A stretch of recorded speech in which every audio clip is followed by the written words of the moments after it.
Abla, karanlıkta telefonlarınızla ve müziklerinizle programlara eşlik edebilirsiniz.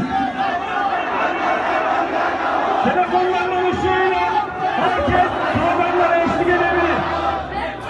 Kahrolsun İsrail! Kahrolsun ABD!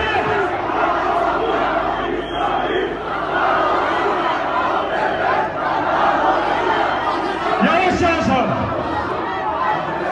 Yavaş yavaş. Cenk, cihat, şehadet.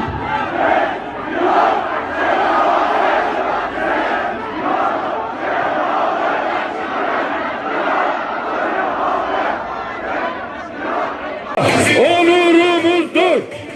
Mescid-i Aksa onurumuzdur.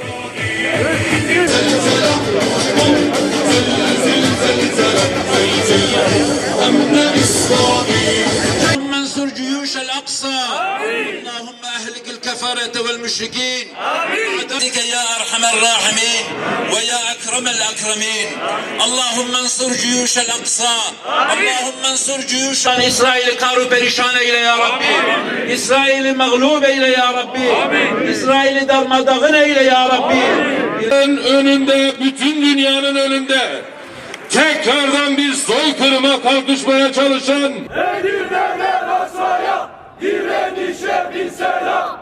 Bütün Müslümanların ilk kıblesi olan Mescid-i Aksa'nın işgali kabul edilemez. Ve Müslümanlara olan düşmanlığını bir kere daha açıkça ortaya koymuştur. Zulmüne daha şahit olmuştur. İşgalci ve terörist İsrail'in bu saldırısı Yahudi işgalcileri yerleştirmek amaçlanmaktadır. Müslümanları ablukaya alarak İsrail, Filistin'den defol! Kudüs'e sağlam direnişe devam! Katil İsrail Filistin'den defol! Katil İsrail, Filistin'den defol!